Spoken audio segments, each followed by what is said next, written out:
আসসালামু আলাইকুম।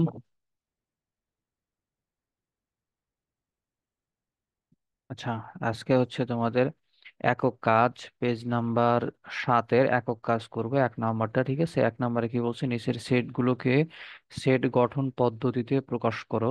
এবং বলা আছে এ সেট এর উপাদান হচ্ছে -28, -21, এরকম ভাবে 14, 21, 28, ঠিক আছে?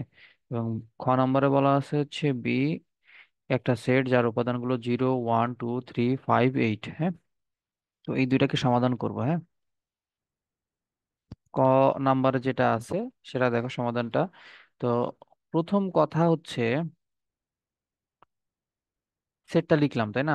এর সমাধান কিভাবে হবে দেখো, এখানে সেটের প্রত্যেকটি উপাদান পূর্ণ সংখ্যা, সেটের প্রত্যেকটি উপাদান পূর্ণ সংখ্যা, সেটা ধনাত্মক অথবা ঋণাত্মক। কেমন?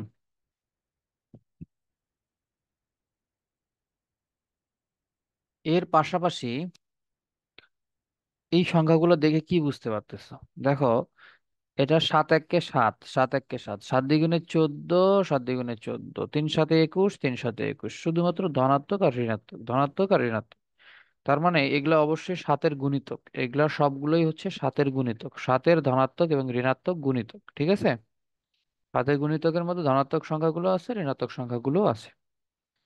পাশাপাশি এই সংখ্যাগুলো দেখো -28 এর থেকে ছোট হইতে পারে না, আবার 28 থেকে বড় হইতে পারে না, ঠিক আছে?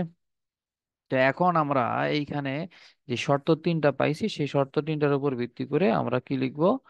আমাদের সেট গঠন পদ্ধতিতে এ সেটকে প্রকাশ করব। সেটা হচ্ছে এক্স সাচ দ্যাট এক্স একটি পূর্ণ সংখ্যা, 7 এর ধনাত্মক ও ঋণাত্মক গুণিতক, পাশাপাশি এটা 28-এর থেকে ছোট হইতে পারে না, -28-এর থেকে ছোট হইতে পারে না, সমান অথবা বড় হবে। এবং 28-এর থেকে বড় হইতে পারে না, অবশ্যই সমান এবং ছোট হবে। এই হচ্ছে আমাদের 1 নং এর বই প্রকাশ।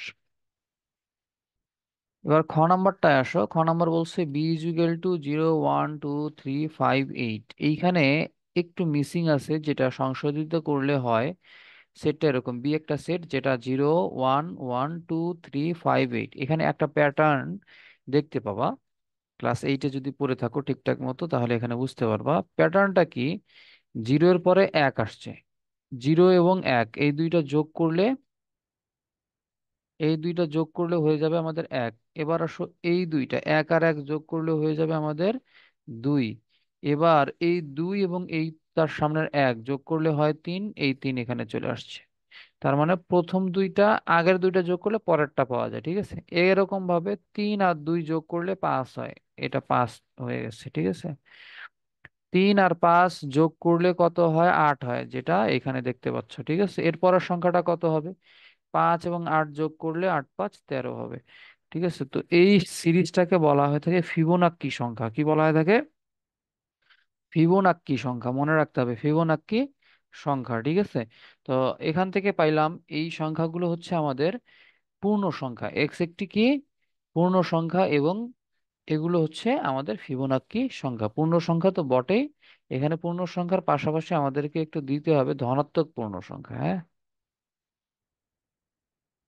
তোমরা একটু ধনাত্মক পূর্ণ সংখ্যা লিখে নিও, সরি।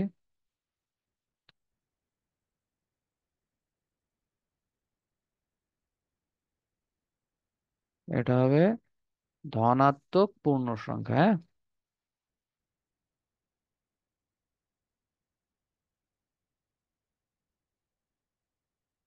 এক্স ধনাত্মক পূর্ণ সংখ্যা এবং ফিবোনাক্কি সংখ্যা, আশা করি বুঝতে পারছো, ঠিক আছে?